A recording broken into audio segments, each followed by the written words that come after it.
It's NBC 26 at 10. More finger pointing on Capitol Hill tonight as the federal government shuts down, heads to day 3. Plus, several animals dead after a barn fire in Manitowoc County. Also, officials identify people involved in a fatal crash in Brown County. Those stories and much more, but first, a storm alert. Chief Meteorologist Cameron Moreland has your first forecast. Cameron. Mo, we are looking at a winter weather advisory here just to the north and west of the Fox Valley for tonight into Tuesday morning. And then north of that, we have a winter storm warning. Here's a look at Storm Shield radar showing some rain showers now working in from the south. But as we progress through the next 24 to 36 hours, we're going to be looking at the threat of rain, sleet, freezing rain and snow. It's going to be primarily rain across the south from roughly the Fox Cities south. North of that, we're going to have a mixed bag. And then across the far north, we're going to be looking at pretty much all snow. And that snow will fall heavily at times with some blowing and drifting and difficult traveling conditions. Where it is all snow from northwestern Shawano County into northern Menominee County, Michigan, we're looking at the threat of 8 to 12 inches of snow with locally higher amounts. And then once you get to around the Fox Valley and south, not much, a dusting to maybe a couple of inches. Besides that, we have a dense fog advisory tonight for a large part of the viewing area with visibilities down to around a quarter of a mile or less. Tomorrow morning at the bus stop, look for that wintry mix and some fog and slippery conditions. Temperatures will be in the 30s. You can expect the same for the final bell. Mo? All right, thank you so much, Cameron. So local news now. The Brown County Sheriff's Department releasing more details about a Friday fatal crash in the town of Holland. NBC 26's Max Grossfeld has more. Mo, 54-year-old Yvonne Lane of the Manitowoc area ran a stop sign on Mancow Road on Friday, according to Brown County deputies. That's when she was T-boned by 44-year-old Corey Tenner from Kaukauna. Tenner was driving an SUV. Lane, who wasn't wearing a seatbelt, was thrown from her car and died at the scene. According to a press release, Tenner wasn't hurt, at least in part because he was wearing a seatbelt. Deputies say the accident wasn't Tenner's fault. Keeping you connected in the Green Bay newsroom, Max Grossfeld, NBC 26. Thank you, Max. Crews in Denmark spent part of the morning battling flames after a semi-trailer caught fire. It happened around 11 this morning at the 4100 block of Shirley Road. When firefighters got there, they say the engine block was the part that was on fire. Now, first responders said they worked quickly to contain the blaze to the truck. The main thing is that it doesn't get into the buildings or to the back of the trailer, and it's what contents are in the trailer. Fortunately, no one was injured. The cause of the fire is still under investigation. Several animals are dead after a barn fire in Valders this morning. Fire officials say 20 goats and 60 alpacas were killed. The fire chief says the barn was fully engulfed in flames when they got there. It also took 15 departments to put the fire out. That fire also still under investigation. Covering America now, more finger pointing on Capitol Hill tonight as the federal government shutdown continues. Republicans blaming Democrats for not coming up with a deal, while the Democrats pointing their fingers at President Trump. But the GOP believes they can find a solution. Here's NBC's Jennifer Johnson. Washington, D.C. An escalation of words and blame on the Senate floor today. This shutdown was a political miscalculation of gargantuan proportions. But Democratic leaders are blaming President Trump. To keep the government open, they wanted a deal to protect young immigrants from deportation. In exchange, they agreed to give Mr. Trump money for his promised border wall. But Democrats claim he walked away from that compromise. This is the Trump shutdown. Only President Trump can end it. We Democrats are at the table, ready to negotiate. The president needs to pull up a chair and end this shutdown. While the leaders spar, negotiations behind closed doors are making progress before millions of federal workers are shut out of their jobs Monday morning. Resolution gets more difficult the longer we wait. Republican Senator Lindsey Graham now ready to change his no vote to yes. And I'm not asking anybody to trust anybody. I'm asking people to grow up. The Senate needs 60 votes to move forward in its next step to fund the government. But in a tweet, President Trump wrote, if stalemate continues, Republicans should go to 51% nuclear option and vote on real long-term budget. Jennifer Johnson, NBC News, Washington. And the Senate is scheduled to vote tomorrow at noon. And as the shutdown continues, Senator Johnson will be donating any money during the shutdown to charity. In a statement from the senator's communications director, it says Senator Johnson will be donating his salary to the Boys and Girls Club of Oshkosh. This is a worthy organization that serves some of the very children facing uncertainty due to Senator Baldwin's shutdown to the government. New York Governor Andrew Cuomo says the state will pay to keep the Statue of Liberty open while the federal government is shut down. Visitors were not allowed to tour the Statue of Liberty on Saturday and Sunday because Congress failed to pass legislation to keep the government open. Today, Governor Cuomo announced the state of New York will provide necessary funding to open it back up on Monday. That costs about $65,000 per day. The concept of closing the doors to immigrants is repugnant to the concept of America. And that's what we've been arguing for years. We're all sons and daughters of immigrants. Unless you're a Native American, you are an immigrant.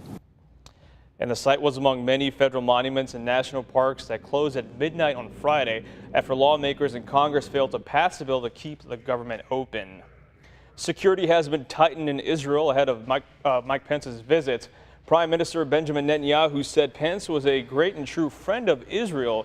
Netanyahu said also it was a disgrace that the main Arab party planned to boycott Pence's speech. Pence's trip comes after Donald Trump's decision to declare Jerusalem as the capital of Israel.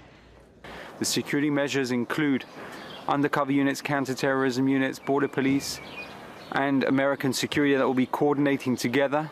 There are no specific warnings that we've received in any way whatsoever, but at the same time, the Israeli National Police and its different units will patrol the different areas.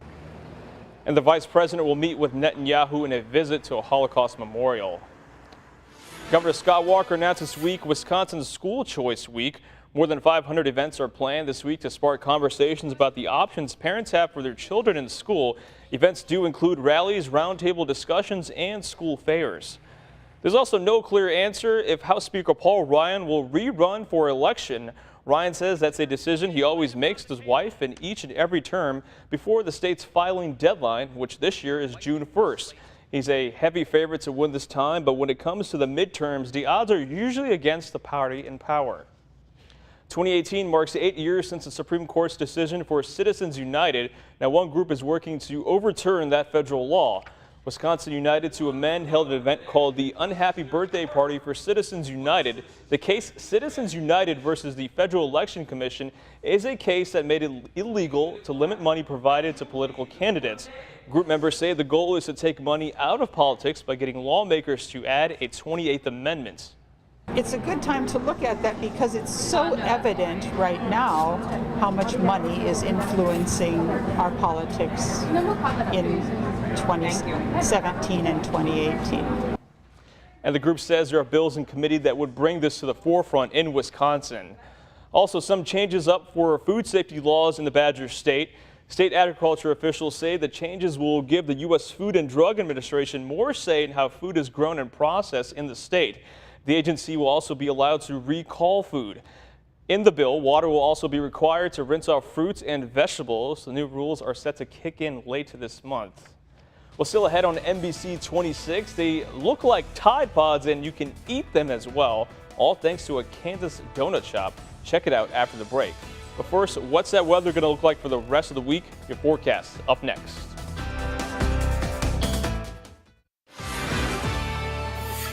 We are following a storm alert here at NBC 26 tonight. We have a winter storm warning for Langlade County, northern Oconto County, Marinette County, and Menominee County, Michigan. Just to the south of that, and north and west of the Fox Valley, we're looking at a winter weather advisory. That is up for Door County, southern Oconto County, Menominee County, Shawano County, and Wapaka County. As you take a look at Storm Shield radar, you can see we have rain showers now working in from the south and west. It is raining lightly here across parts of Waushara County, Green Lake County, Marquette County, over into Fond du Lac County. And in those areas, it'll be primarily rain for the entire event. But if you take all of northeast Wisconsin and talk about the entire storm, we're going to be looking at not only rain, but also some sleet, freezing rain, and snow. When we break it all down as we head through tomorrow, as the bulk of the storm moves through, it will be primarily rain across the southern half of the viewing area. Across the far north, it's going to be primarily snow. And then in between, we're going to have that messy mixture of some snow, sleet, freezing rain, and rain. Once again, where it's all snow, the snow will fall heavily at times with some blowing and drifting, and many areas will pick up about 8 to 12 inches of snow with locally higher amounts. This includes includes northwestern Shawano County, northern Oconto County, northern Marinette County into northern Menominee County, Michigan. Just south of that, about 4 to 8 inches from central Shawano County into northern Door County. And then just south of that, about 2 to 4 inches from central Wapaka County through northwestern Brown County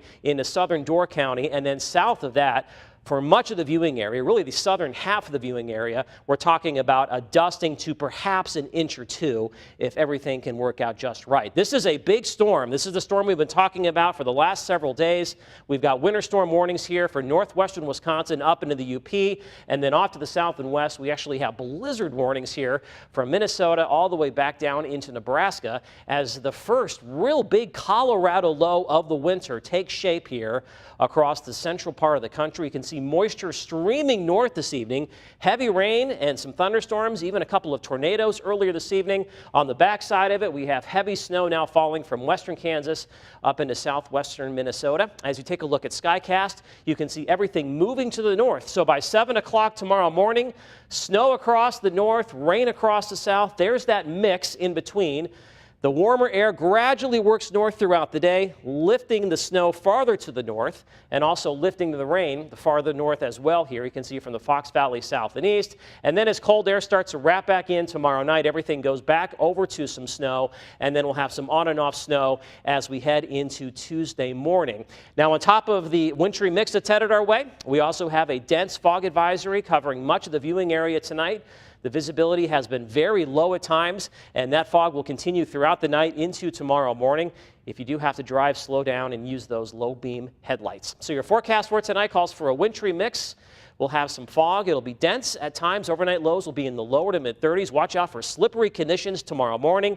Tomorrow throughout the day, snow north, rain south, that wintry mix kind of cutting the viewing area in half. High temperatures will range from the lower 30s across the north to the upper 30s across the south. My 3-degree guarantee for tomorrow is 36. If I can hit that high within 3 degrees, we will donate $100 to St. John Shelter. And we did that on Saturday when I forecast 41, and the actual high temperature was 41, which means I've actually now hit 29 of the last 29 3-degree guarantee forecasts. That needs to be updated.